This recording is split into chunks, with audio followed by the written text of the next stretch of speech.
right, you guys, I'll go ahead and start.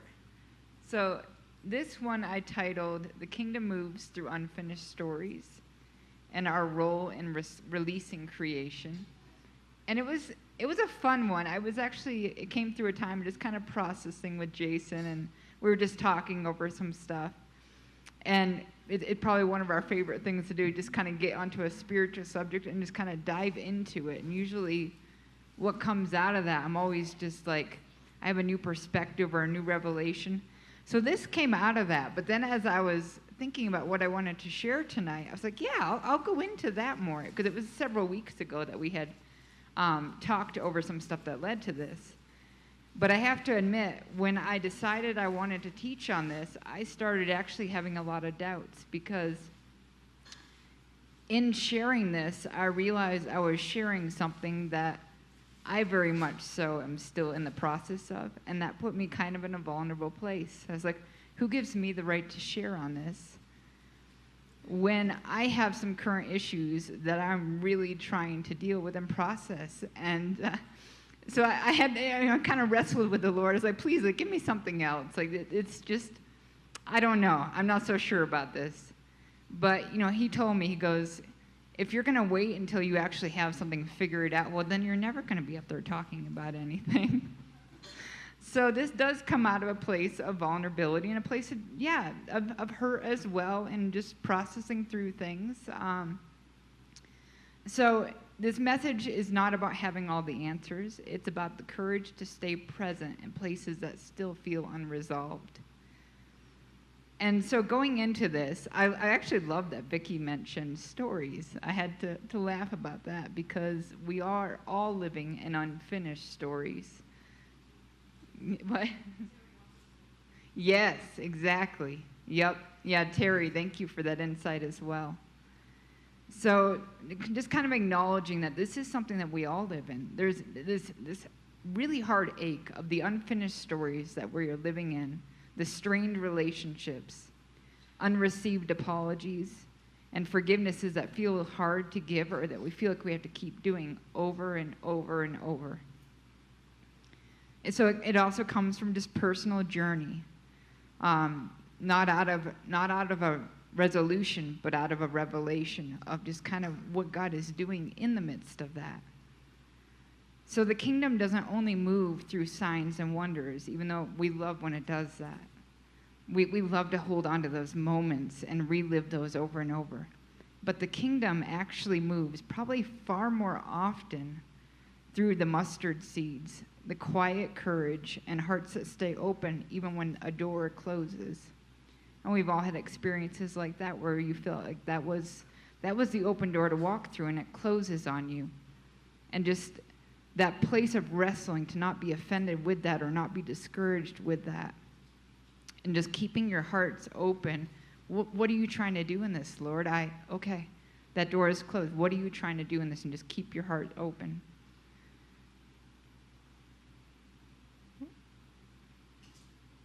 Sometimes the kingdom moves forward, not because everything is healed, but because we choose to keep showing up with open hearts. We keep choosing vulnerability and keep holding to hope. So what led to this is kind of to talk about the aspects of forgiveness, apology, and taking responsibility in certain situations that can be tricky. So what led me to think about this a little bit deeper was I was revelating over a story that I'd shared with you guys a little while back about a spiritual encounter that I had. And there are new people in the room, so I'm going to go ahead and share it again. But as you oftentimes find with different things that the Lord shows you, or different spiritual encounters, each time you go back into them, there's a new aspect you can take out of it. And so there was something pretty powerful I'd got from it before, but this time I kind of got a whole different thing that was also layered in that.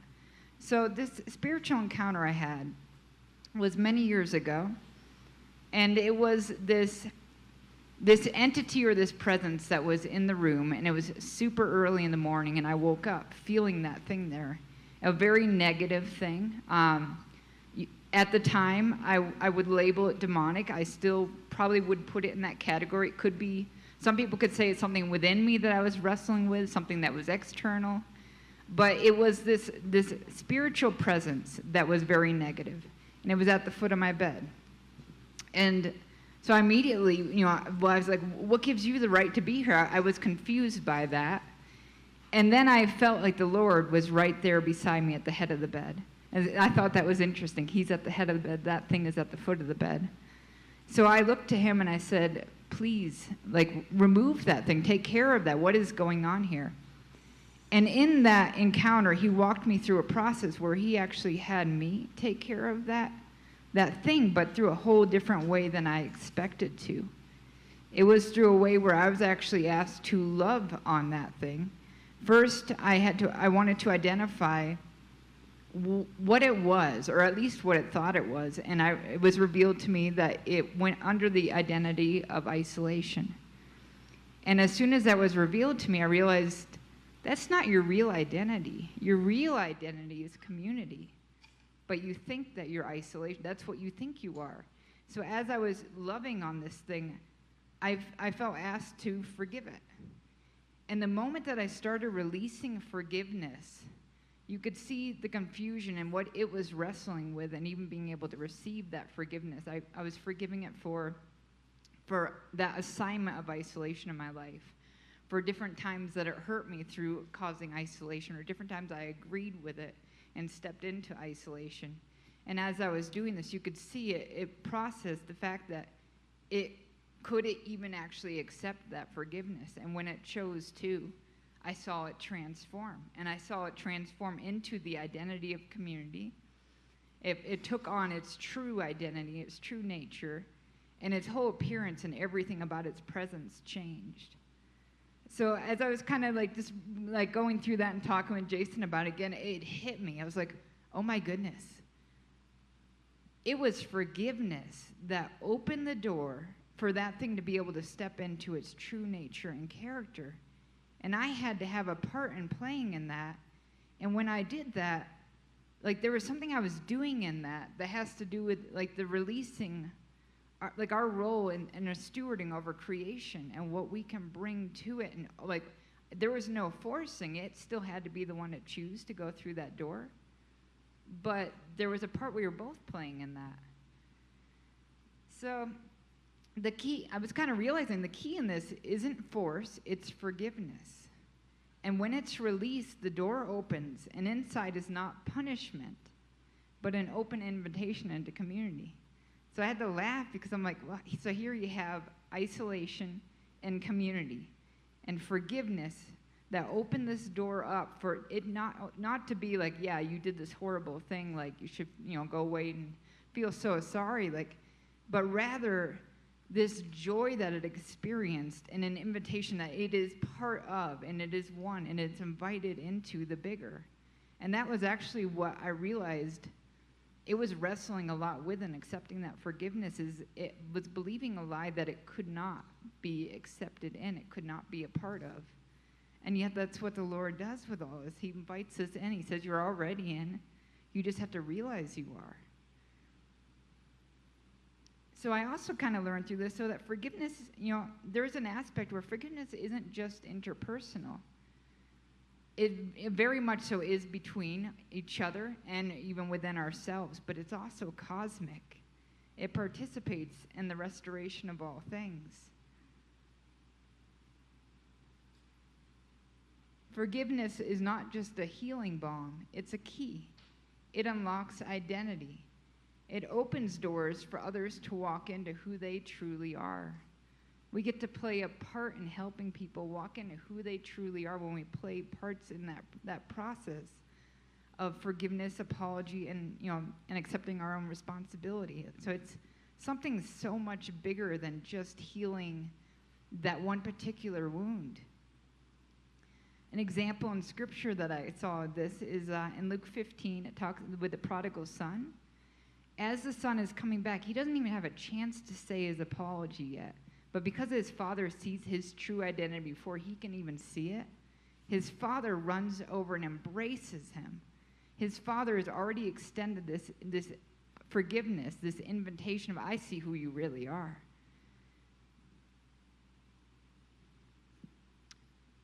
So we know the scripture, Matthew 5:23-24. This says, therefore, if you are offering your gift at the altar, and there remember that your brother or sister has something against you, leave your gift there in front of the altar. First go and be reconciled to them.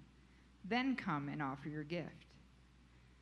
This verse makes it seem really simple and easy, like it's just, I mean, you can almost imagine this offering being on the fire, and they literally run off to go do this really quick thing, come back before it's even gone cold. And yet, most of the time, it's far more complicated than that. So I was thinking about that. I was like, so, what happens in that, Lord? Because we know that these moments of reconciliation, I have so many in my own life that it's years and years. And sometimes you give up hope that you will ever see that in the living. But yeah, I know, it doesn't mean it can't happen. But I know it ultimately will happen. But yeah, so what happens with that?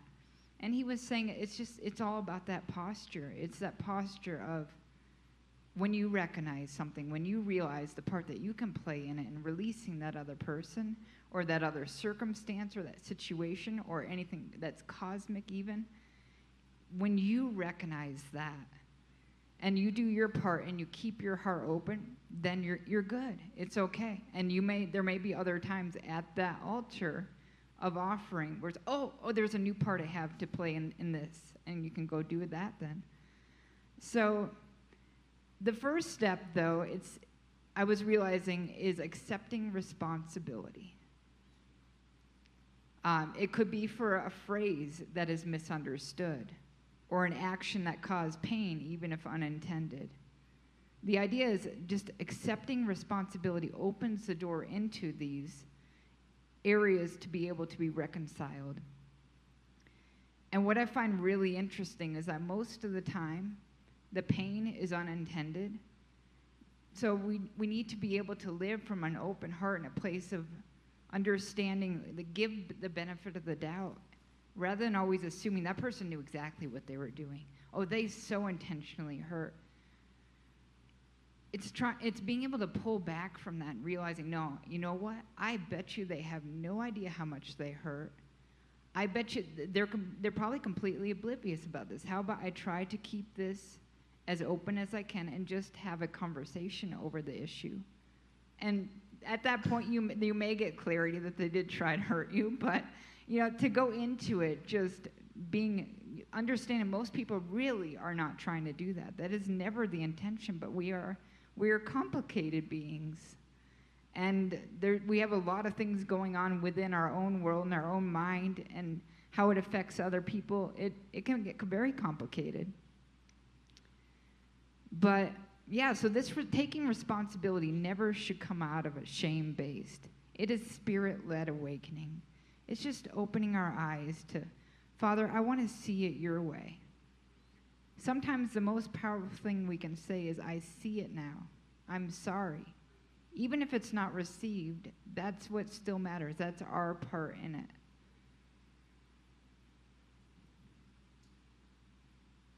Responsibility begins when we stop defending our position to be right and start seeing through the Father's eyes.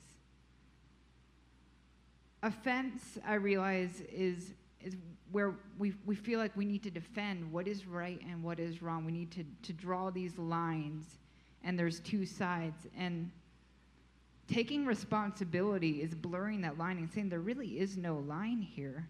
This is not about me defending a position. This is about me saying, you're hurt. Well, I would never want you to be hurt, so I'm sorry that happened. And that is all that is. So it's seeing as the Father sees. How he does, or how does he see the other individual or the bigger picture? And every time that I ask him in a situation that immediately I feel this hurt and this pain, this want to draw back or want to defend myself, when I ask, it's always interesting what he shows and reveals. And it's always to restore relationship. It's always to bring healing. It's always yeah, I mean, that's ultimately what it is. But it's like, imagine with Adam and Eve, if they did not jump to defense and blame, like how different that would be. But you can see back in the very beginning, that is always our tendency. And it's hard to fight against that.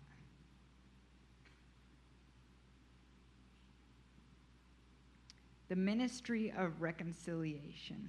2 Corinthians 5:18 through 20. God, and this is kind of subphrasing it, gave us the ministry of reconciliation. So we're agents of grace. Our words, our posture, and humility release creation from bondage. When I was sharing kind of this insight with Jason, we were going back and forth on this, I'm like, man, like forgiveness is such a more powerful, bigger thing than I think I gave it credit for. He used the phrase, this is the progression of the kingdom. And I love that. It's like the apologies, the forgiveness, the taking our responsibility is the progression of the kingdom.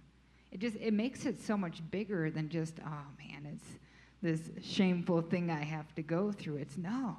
Like this is huge kingdom work. We're not just recipients of grace. We don't just sit and just receive it. We get to do that, which is amazing. But then we actually get to be stewards. We get to participate in it.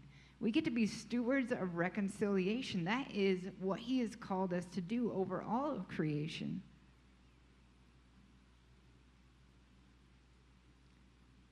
Reconciliation isn't a moment, it's a ministry, which is why you're not going to have just these times where it just, I mean, I love those times. It does happen really fast, but most of them, it's those unfinished stories. It's the pain, the relationships that were broken, and just the wishing that it could all, be different.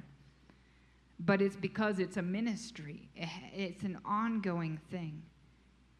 But we get to partake in that. We get to bring that healing, bring that person, that entity, that creation, whatever it is, into alignment with their true identity. Our posture of grace reverberates through creation. Imagine like a big tuning fork and the vibrations that go out. And when a tuning fork is struck, other things resonate with it. And that's what we do every time we live in that posture of forgiveness and apology and accepting responsibility, is we are literally reverberating this grace throughout all of creation, and it is transforming things, allowing things to be able to step into their identity. And as they do that, it reverberates back to us, and we can do that more too. It's a back and forth.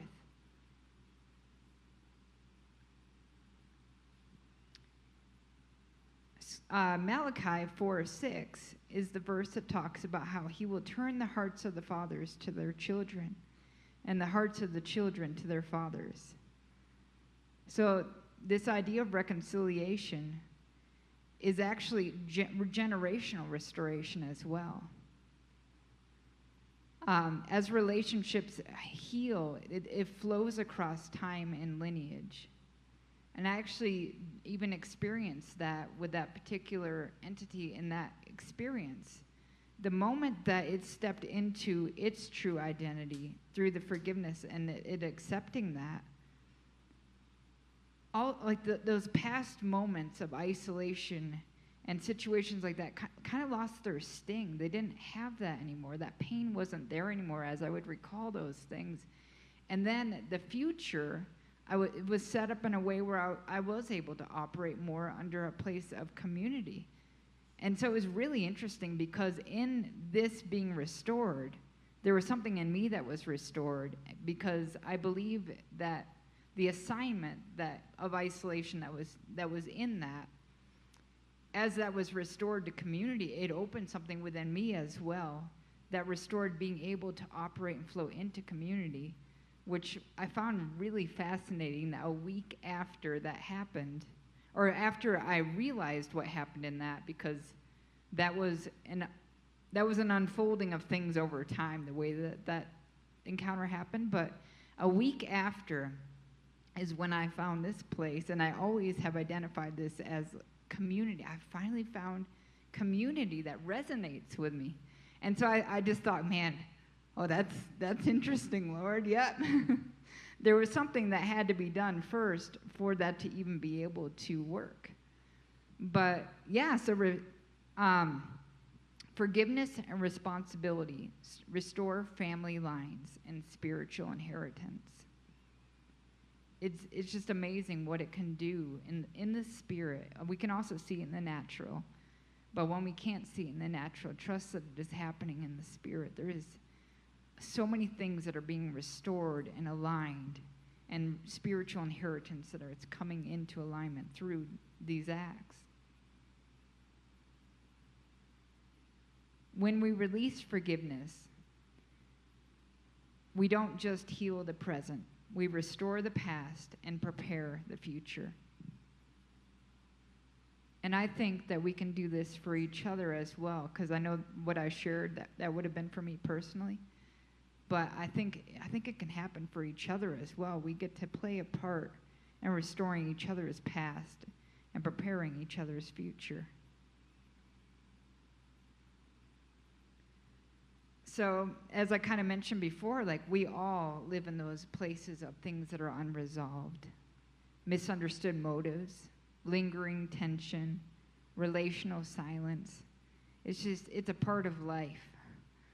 I remember when I was a lot younger, I was very, very quiet. And I think one of the biggest reasons I was so quiet and shy is because I was terrified to offend anybody.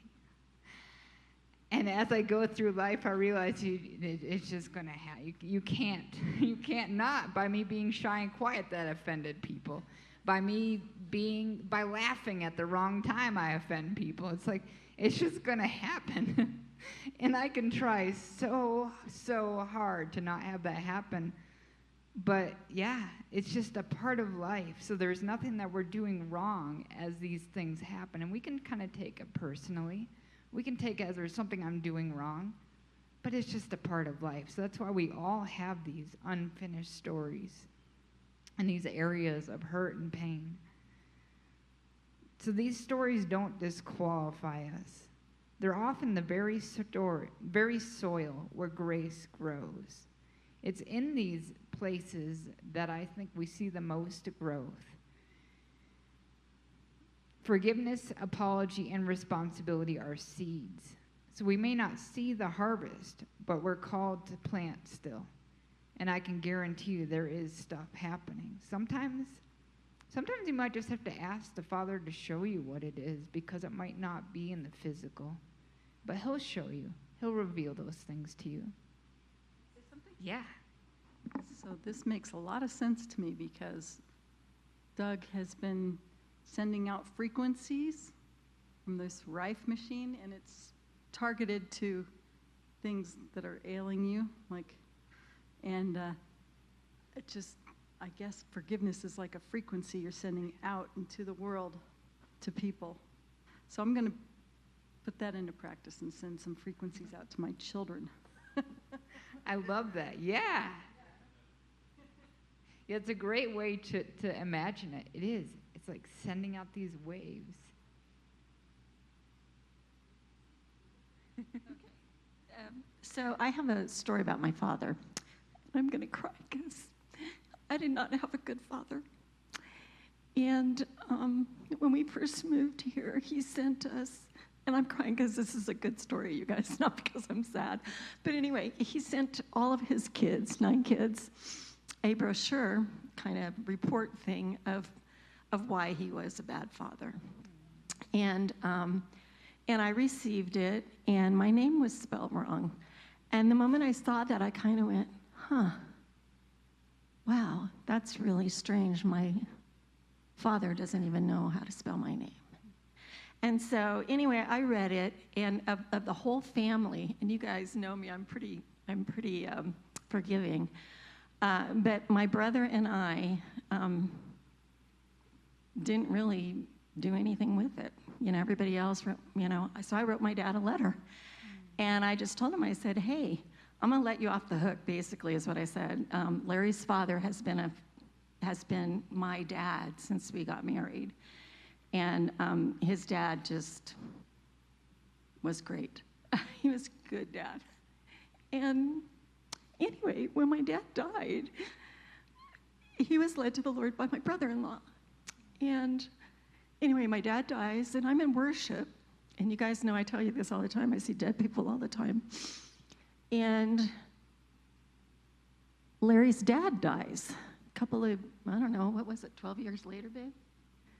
And I'm in worship, and I see Larry's dad up on a hillside with Jesus. And they're standing there, and they're looking, and this man is coming towards them. And it was my dad. And I was like, what's happening here, Lord? And my dad walks up to my father-in-law, and he says, can you tell me about my daughter? And my father-in-law says, oh, can I tell you about your daughter? And so when we release forgiveness, we don't just heal the present. We restore the past, and we prepare the future. And I can't tell you how excited I am that my daddy is in heaven. And there's going to be a reconciliation that's going to be amazing. But when I read that story came to mind, and I thought, what a wonderful gift that Jesus just had my father-in-law and my dad together releasing all of that junk.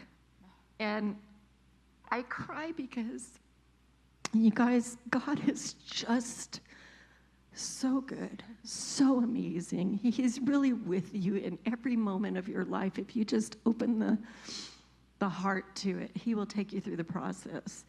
And so I believe what you wrote up there, you know.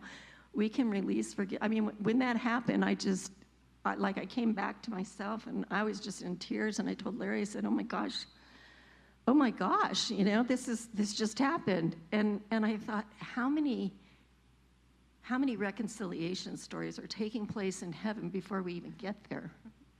You know, and so we release forgiveness. It doesn't just heal the present, it restores the past, and it prepares us for our future.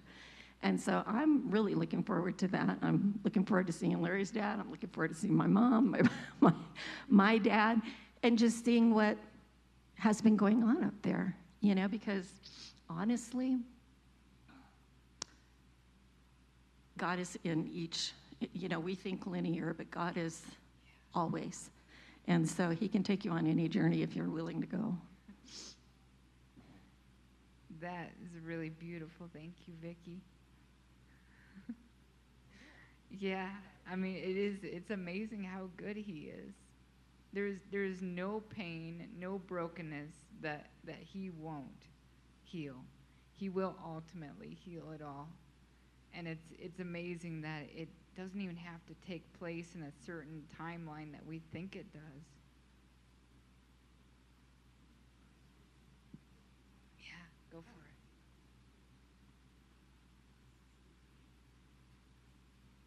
Sorry, now I can see you up close. I was looking at that too, and your other one of it's reconciliation is ministry, not in a moment. And I was looking at this, and it made me think of just generally my past year with my husband, because the reality is, even if the other person is in a space that we, like my husband and I, obviously we're not on the same page right now about the Lord, right? But even though we're not, I just continued to do that while sucking up every vile possible thing he could have said to me. Fair enough, it didn't bother me. But I just kept releasing forgiveness. And even when we're at two different points when it comes to that stuff, and my husband didn't think it was going to ever fix the past, it did. Wow. It fixed the past of the first 20 years of our marriage. And I do believe that God still is preparing the future, whether my husband believes it or not. And now we're in the present. And I still have to release that and reconciliation. That's why I went back to your reconciliation as a ministry, because it really is a ministry. It's not a moment. It is a continuation of things, even though now he doesn't say all those things to me, you know, when he was in his darkest hours. But it's still something that even when you're that other person, whoever that is or that situation is, whether they're a believer or they're not a believer, or whether they used to be a believer or follow it, whatever, it doesn't really matter. The outcome ends up being the same if you continue on that path. So, Yes. yeah. Absolutely. Yeah. Oh, that's great. I just kind of have a little last closing remark here, and then I will turn it back over to you guys with all that you're sharing. So, yeah, the kingdom doesn't wait for resolution. It meets us right there in the middle. And then, whoop, thank you. I wanted to just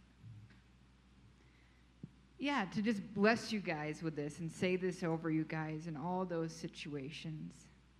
So may you be blessed in the places that still ache. May you find courage to keep loving even when it's hard.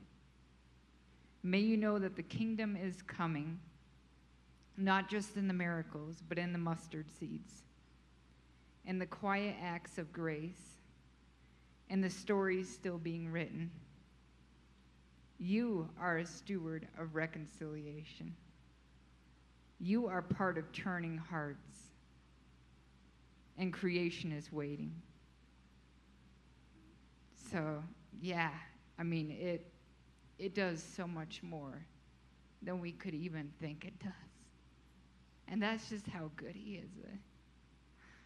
He's always doing that for us. He's always working in that.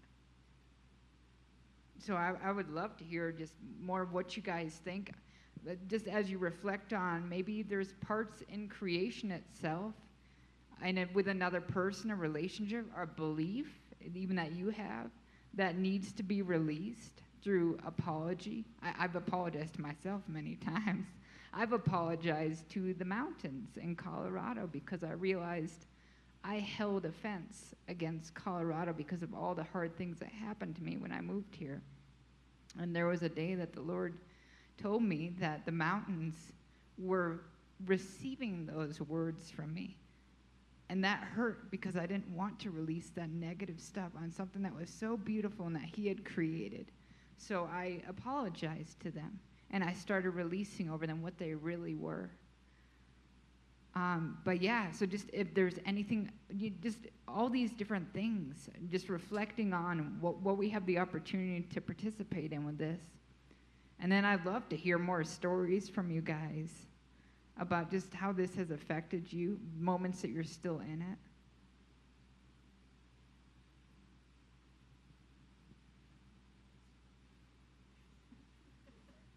Not resist. So I have 4 children that are grown and have gone wayward. And 2 of them have decided to not talk to me at all, which hurts. Yeah. 2 of them still love me and show me that they love me. So this is helpful. And I'll just keep speaking out forgiveness and tell them I apologize for whatever I may have done to offend you. And I say that now, just speak that out into the universe to my children. Amen.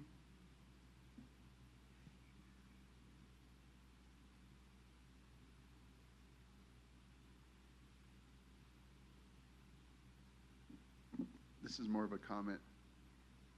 I'm assuming the message was about forgiveness, or at least a lot of it was. Yeah. Or just is. kind of, that reconciliation and the different parts that we can play in that. Okay.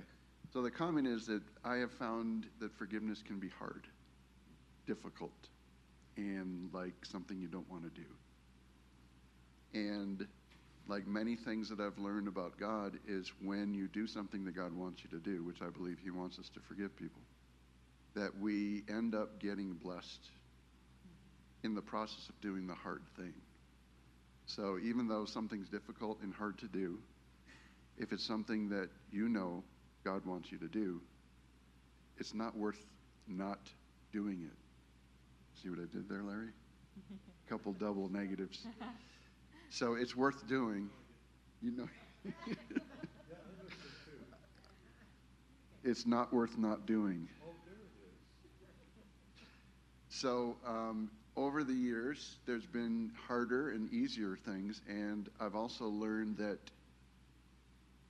once you do something like forgive, and something works out with it, whether they care or not, it impacts you to the point where it becomes a little easier to forgive the next time. And little by little, I think we can live a life of forgiveness just as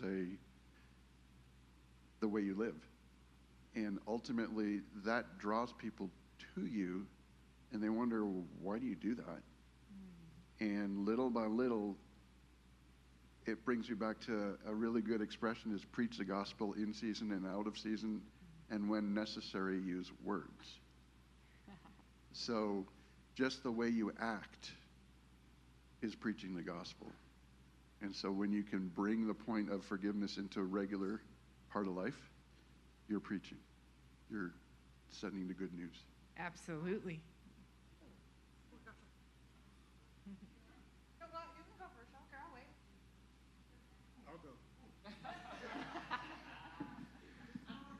So one of the really profound reflections for me in what you've done tonight, and you just talked about it without saying it, which was fine. I'm not trying to add something, or I kind of am, I guess. We are cursed with the tendency to think we live life in a linear fashion, one point after another, and that point before the next. And therefore, what you've talked about and released over us tonight, that's not true. And it's not even like a mental thing you've got to try to adjust. It really isn't true. There are generational things that are being healed all the time. There are promises that have been held that are being released in multiple ways and dimensions in our lives and people's lives around us. It was just really beautiful. And to bring it to my awareness that don't obsess with the linear nature of cause and effect and response and stuff. It's really very profound. Okay, you know how you talked about you've had to forgive yourself.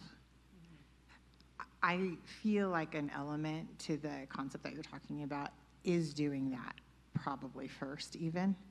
Yeah.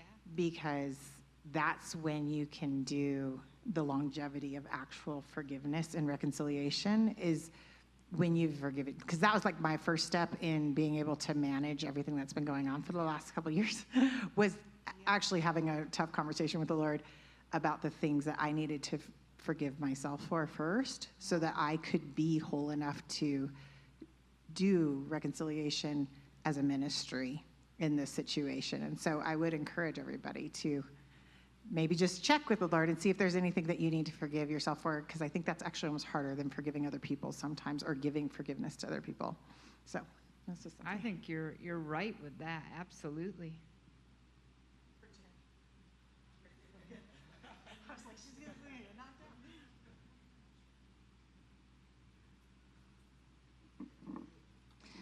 So I've shared this here before, but there's people that might not have heard this, so I have been reflecting on it lately, so I'm going to share again. But so my mom died in 2004, and my three brothers, who are kind of just secular businessmen, handled the estate that way. And it was just a really hard time for me for lots of reasons. But one of the things I've been thinking about recently is there was a time where I just walled off and I didn't really have any connection. And in the midst of that, the sad fallout is then I wasn't connecting with my nieces and nephews and, you know, all that too. So the loss gets compounded when you have the wall and the unforgiveness. And so, you know, I had to make a decision along the lines, and it did not come immediately by any means. But I think you said earlier, you know, you can't wait for the apology. You can't wait for someone else to take responsibility to ever say they ever made a mistake or mishandled something, or, you know, because I never received any of that.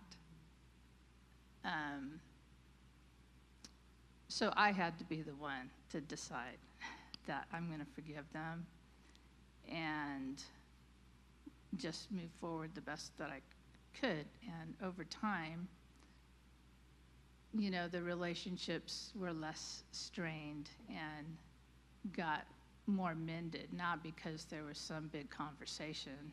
Yeah. It was just all internal for me. But as I've been thinking about it lately again, is, man, Lord, I would have continued to miss out, though, had I not done that, had I not forgiven, had I waited for the apology that never came. My gosh, I would have missed out on wonderful relationships with my nieces, with my nephew, and now with my brothers and my sister-in-laws. I mean, it's not like all that goes away, but it really is healed in a great way. That it's not really something I'm thinking about now, other than thank you, Lord. Thank you for giving me the grace to do that. And so I say that I guess I just really want to amplify those points. It's so easy to feel like I can't forgive until someone apologizes. And we'll just stay in bondage, and we'll continue to miss out on life and miss out on all the other goodness of relationships. And even though it's like a mar on some years of just real sad time, I am able to see through different eyes now in terms of things I like about them, things I enjoy about them. And so there's a lot of restoration. That's awesome.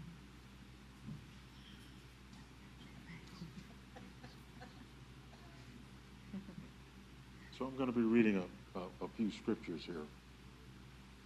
Matthew 7:12. Oh, thank you. Matthew 7:12 says, "So whatever you wish others to do to you, do also to them, for this is the law of the prophets." Leviticus 19:18 says, "You shall not take vengeance nor bear any grudge against the sons of your people, but you shall love your neighbor as yourself." 19:34 of Leviticus says, "The stranger who resides with you shall be to you as a native among you. You shall love him as yourself. For you were aliens in the land of Egypt. I am the Lord your God." Matthew 19:19 says, "Honor your mother and father. You shall love your neighbor as yourself." Matthew 22:37, 39. "You shall love the Lord your God with all your heart, mind, soul, and strength. This is the first and great and first commandment. And the second is, you shall love your neighbor as yourself." In all of those scriptures, the way we love ourselves is the standard. And for the longest time, I didn't forgive myself. And so it was hard for me to forgive other people. And as I learned to forgive myself, it became easier to forgive other people. I'm not there yet. I'm not totally there yet. There's still some stuff in me that needs forgiving. And there are a lot of people I need to forgive. But I'm getting there. Yeah, that's awesome. I remember you sharing a little bit more about that another time. Just the importance of loving yourself. And yeah, a lot comes out of that.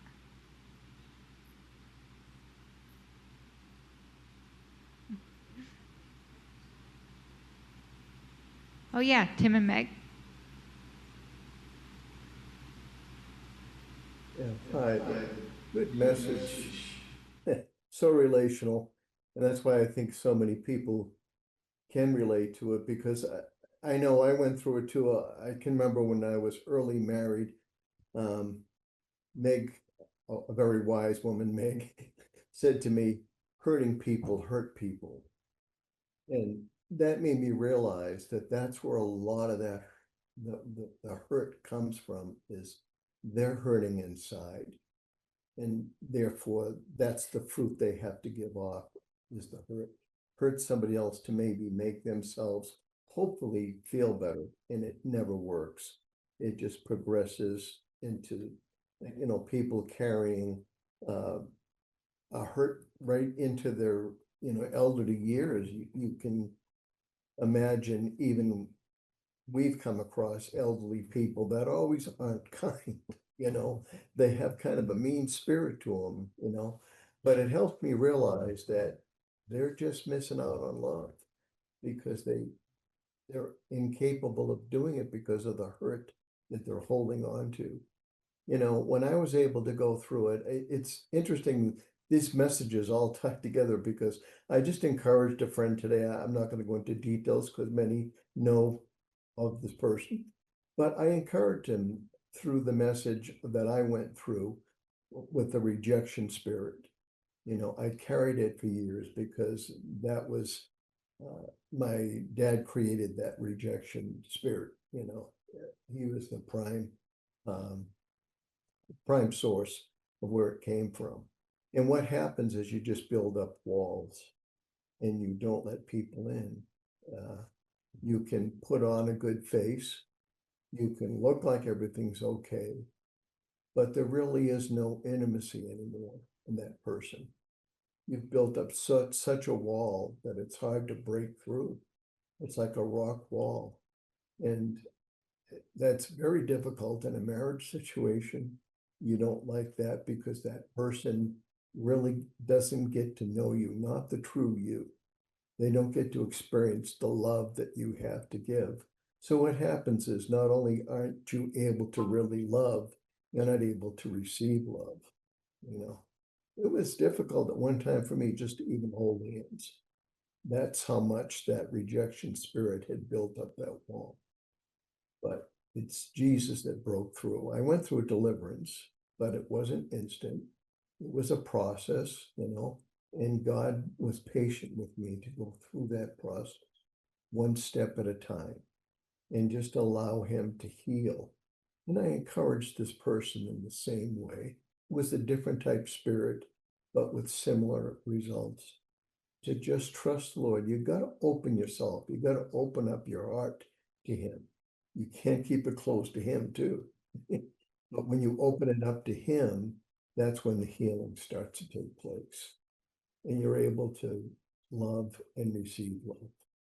So thank you for the message. It was really good. Thank you so much, Tim, for what you shared.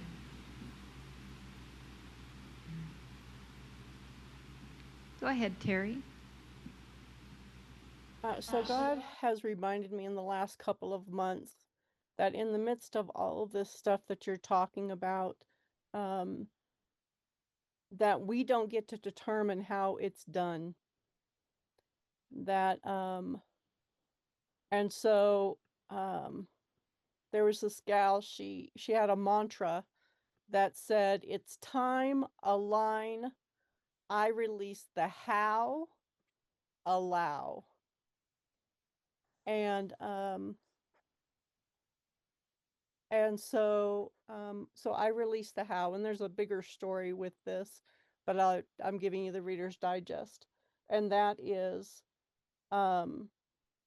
when you release the how and allow is all how. You're saying that whatever's coming, I allow it. So all the how that is coming, I allow it. And that as we open that up, then God can do whatever he wants to do. Because most of the time, we have diagnosed a situation and our prayers become the treatment plan to God to resolve that situation. And to release that, like even with the kids, because I'm doing the, some of you know that I'm going through the same stuff with my kids. And I'm like, okay, Lord, how can I handle this? Like, what do I say? Because it's almost like when God asks you, can these bones live? What do you say to that? And so I'll say, Lord, I can't wait to see what you're going to do about this. I also just say that they're building their testimony. We're the generation that is up and coming is going to have to deal with things beyond our even scope of imagining that we would have to deal with, and that they will need a different encounter with the Lord and in different ways, so that when they're going through the stuff that they can handle it and they can be truly anchored in their relationship with God, not our relationship with God. And so it is, a lot of these things are like a wash, rinse, and repeat is what I call. You just keep doing it over and you just keep giving it back to God, because that's his job. Our job is to believe. His job is to do the how of how he does things, because any of our good testimonies of how he's come through are in ways that we never even thought were possible. And so I just encourage you to release your how. God, I just release the how to you of all those prayers I have before you that are unanswered. So that's it. That's definitely seeing it through the Father's eyes, just that, with your kids, the circumstances to build their testimony. Yeah.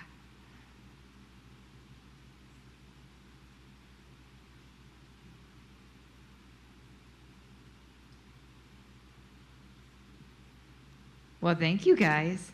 That was awesome. Love you guys. Thank you, Zoomers.